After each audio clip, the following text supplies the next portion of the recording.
work together to solve problems, and if we do something that doesn't work, we stop and we try something else, and we keep score. And the only way that matters, are people better off when you quit than when you started? The kids have a brighter future. Are things coming together instead of being torn apart? Now, we got a good example of that now. It's difficult for me to be on this campaign schedule now because of what's happened back on the East Coast. You know, Hillary and I live in a little town 20 miles north of New York. It's pretty torn up now because of Sandy.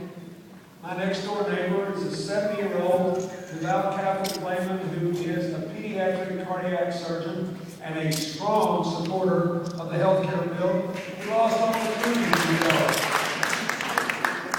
My daughter and son-in-law live in Lower Manhattan. They don't have any power. And they may not have any power for 2 or 3 weeks. I saw Governor Malloy, a great friend of mine, the governor of Connecticut, on television last night. There's still towns with waist-high water there, 2 days after the storm has allegedly gone by. I saw the president, Governor Christie, Governor Cuomo, Mayor Bloomberg. We're dealing with this. It's a big part of this. It's as awful as it is. It's America's best. Because when you're flooded out, there's no Republican or Democratic way to deal with it. And people just get together and they know we're all in this together. It works a whole lot better than you're on your own. And I was up to my ears with the first President Bush working in Katrina after it was over.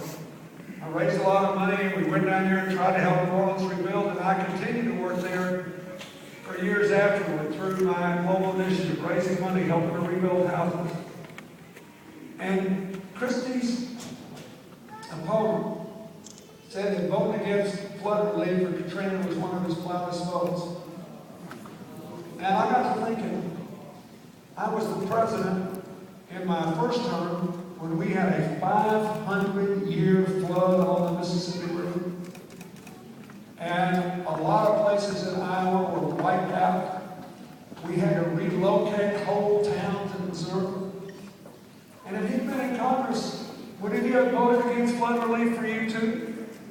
I just went to North Dakota, one of the most Republican states in the country, where they kind of liked me because we just celebrated the 15th anniversary of what we did after the Grand Forks flood. You remember the Grand Forks flood ended, the town was on fire, and they rebuilt it, working together. There was no Democrat, no Republican. They had something to do, and they did it together. And so